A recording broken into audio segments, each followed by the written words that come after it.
नमस्कार, मैं रत्नेश। आजकल शादी का समय चल रहा है और बहुत सारे हॉरोस्कोप्स मैचिंग के लिए हमारे पास आ रहे हैं। तो जो मुझे कहीं से भी कुछ गड़बड़ नज़र आती है तो मैं उस मैचिंग को मना कर देता हूँ कि नहीं, आपकी यहाँ पर विवाह या शादी अच्छी नहीं है, आप कुछ दूसरा देख लें। लेकिन लोग कहते हैं कि कुछ लोगों के फ़ोन कराते हैं और वो कहते हैं कि नहीं, कि उन्होंने बोला था तो ये बहुत अच्छा मिलान है, या हमारे जानने वालों ने बोला था, या एक प्रोफेशनल एस्ट्रोलॉजर उन्होंने भी ऐसी बात कही कि अच्छा मिलान है। अच्छा मिलान कहते किसको, आप पहले समझ लीजिए और खुद भी कुछ बातों को समझिए। सबसे पहली बात, गुण मिलान नाम की कोई चीज़ अब नहीं बची, इसलिए गुण मिलान बिल्कुल ना करें, या करें तो हमें कोई दिक्कत नहीं है, आप कर सकते हैं, लेकिन उसके अलावा बहुत सारी चीज़ें दूसरी देखें, केवल गुण मिलान पर मत जाएं। सबसे पहली बात, गुण नाम की जो चीज़ थी वो पहले 200-300 साल पहले चलती थी, जब हमारी जो व्यवस्था वर्ण व्यवस्था पर आधारित थी। आजकल हम वर्ण व्यवस्था पर नहीं हैं आधारित हैं, इसलिए गुणों के मिलान की आवश्यकता अब ज़्यादा नहीं रही। लेकिन कुछ पुराने एस्ट्रोलॉजर या कुछ अभी भी जिनको कुछ बातें नहीं पता है, वो गुण मिलान से ही सारा काम कर लेते हैं, जो कि कहीं ना कहीं समस्या है और एस्ट्रोलॉजी पर एक बहुत बड़ा क्वेश्चन मार्क ला के रख देती है कि नहीं, हमने तो गुण मिलान करवाए थे फिर भी हमारी शादी डिस्टर्ब हुई। तो देखिए, शादी अच्छी और बुरी का गुण मिलान से कोई भी वास्ता नहीं है। किससे वास्ता है? कुंडली मिलान से। कुंडली मिलान क्या होता है कि 7वां भाव किसका है? शादी का, विवाह का है, वैवाहिक जीवन का है।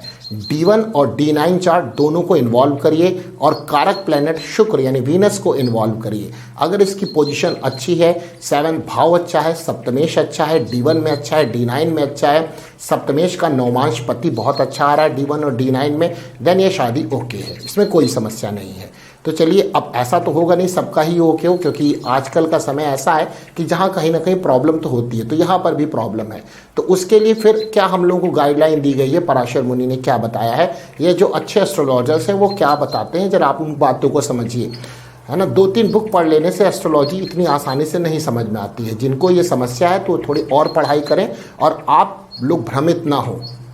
देखिए, अगर मान लीजिए किसी लड़के की कुंडली में 7th हाउस खराब है, या जो मैंने बताया उनमें D1 D9 में समस्या है, तो लड़की की कुंडली ऐसी हो जिसका बहुत ये सारी चीज़ें स्ट्रांग हो, ठीक है, तो कंपनसेशन हो गया, कैंसिलेशन हो गया। दूसरी बात कि अगर लड़की की कुंडली में कहीं कोई चीज़ खराबी है, तो लड़की की कुंडली ऐसी हो जिसमें ये सारी चीज़ें अच्छी हों, तो भी ठीक है।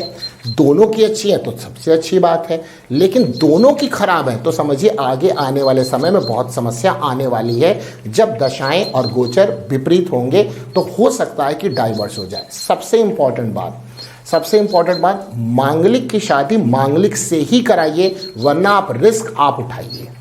मीन्स कभी भी अगर एक बच्चा मांगलिक है और दूसरी बच्ची मांगलिक नहीं है, या इसका उल्टा कर लीजिए, दोनों मांगलिक हैं अच्छी बात है, दोनों मांगलिक नहीं है अच्छी बात है, एक मांगलिक है और एक मांगलिक नहीं है, बिल्कुल भी ये मिलान आवश्यक नहीं है, बिल्कुल भी मिलान आप मत करिए, वरना रिस्क आपका होगा, जिम्मेदारी भी आपकी होगी, क्योंकि मांगलिक में बहुत बड़ी समस्या है। ये ऐसा एस्ट्रोलॉजी में कहा गया है और ऐसा देखा गया और यही सत्य है। आप इस बातों को समझिए। लोग कहते क्या है कि नहीं, हमारे गुण इतने मिल गए हैं लेकिन मांगलिक नहीं मिला, उन्होंने बोल दिया कि सब अच्छा है और अगर कुछ होगा खराब तो हम उपाय कर लेंगे। तो भाई, पहले ही आप उपाय के ऊपर बेस्ड हो गए। उपाय नाम की कोई चीज़ होती नहीं है, तो आप उस पर बेस्ड क्यों हैं? पहली बात। दूसरी बात है कि आपको कोई रोग नहीं है तो आप दवा खा रहे हैं। दूसरी बात कि नहीं, चलो हम ये काम कर लेते हैं, रोग हो जाएगा तो हम दवा खा लेंगे, ये तो कोई बात नहीं हुई ना। और दवा कितनी कारगर है एस्ट्रोलॉजी में वो आपको भी पता और हमको भी पता है, कोई कारगर उपाय यहाँ पर नहीं है, इसलिए पहले से ही सतर्कता बरतिए। ज्योतिष में, एस्ट्रोलॉजी में जानकारी ही उपाय है, इसलिए जानकारी जरूर रखें आप। और मांगलिक की शादी हमेशा मांगलिक से ही करवाएं। गुण मिलान अगर हो गया तो बहुत अच्छी बात है, कुंडली मिलान बहुत आवश्यक है। ऐसा हो कुंडली मिल रही हो, मांगलिक मिलान मिल रहा हो और गुण नहीं मिल रहा हो, कोई दिक्कत नहीं। गुण बहुत मिल गए हों लेकिन मांगलिक मिलान नहीं मिल रहा है, शादी बिल्कुल मत करवाइए।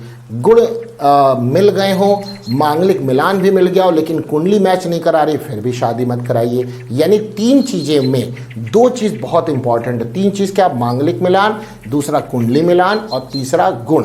गुण की बहुत इंपॉर्टेंस नहीं है, बाकी 2 चीज़ों की ज़्यादा इंपॉर्टेंस है। और तीसरा गुण मिलान हो रहा है तो और अच्छी बात है, नहीं हो रहा तो भी अच्छी बात है।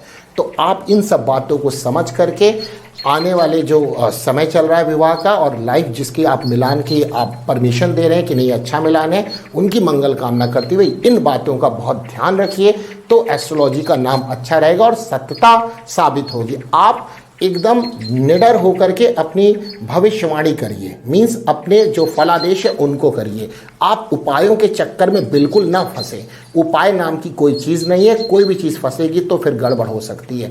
इसलिए एस्ट्रोलॉजी का नाम बिल्कुल भी ना खराब करें। जो ये सूत्र दिए गए हैं, जो फार्मूले दिए गए हैं, जिस पर कम से कम नहीं तो 50 से 60 हज़ार हॉरोस्कोप पर ये बात अप्लाइड और वही सत्य होती है, उनको समझिए।